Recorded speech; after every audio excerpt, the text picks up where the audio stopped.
여당이 어제까지 정부의 디지털 자산 기본법 정부안 제출을 요구했지만 결국 이루어지지 않았습니다.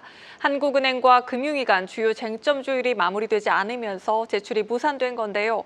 여당은 가상자산 시장의 제도화를 위한 법 제정을 더는 미룰 수 없다는 입장입니다. 자세한 내용 국회에 나가 있는 취재기자 연결합니다. 양현주 기자, 금융위와 한은 간 이견이 어떤 부분에서 이렇게 좁혀지지 않고 있는 겁니까? 네, 오늘 오전 9시 여당 디지털자산 TF 소속 의원들은 금융위원회 관계자들과 비공개 회의를 열고 가상자산 입법 중 하나인 디지털자산 기본법에 대해 논의했습니다. 금융위원회와 한국은행이 입장차로 인해 정부안 제출 데드라인이었던 어제를 지나자 이에 대해 문제 제기와 논의를 위해 열린 자리입니다.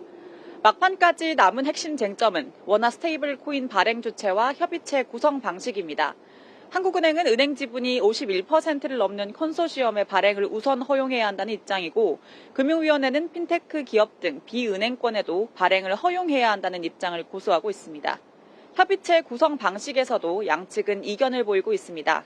한은은 발행 인가 단계에서 만장일치 합의기구를 요구하고 있지만 금융위는 이에 부정적인 입장입니다.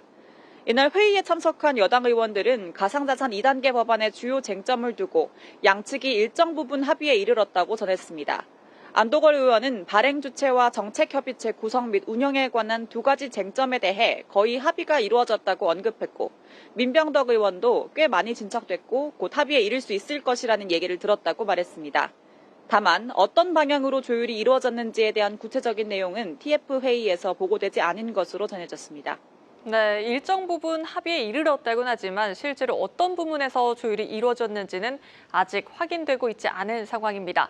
양 기자, 당초 연내 입법이 목표지 않았습니까? 이렇게 되면 정부안을 기약 없이 더 기다리게 되는 건가요? 그렇진 않습니다. 민주당 의원들은 정부안이 제출되지 않더라도 이미 발의된 법안들을 토대로 당 차원에서 논의를 이어가겠다는 입장입니다. 이정문 디지털자산 TF 위원장은 이날 회의를 마친 뒤 기자들과 만나 정부안이 언제 나올진 모르겠지만 별도로 TF 차원에서 법안 발의를 추진하기로 했다고 말했습니다. 민주당은 오는 22일 외부 자문위원들과 회의를 열어 입법 방향을 논의한 뒤 내년 1월 법안을 발의할 계획입니다.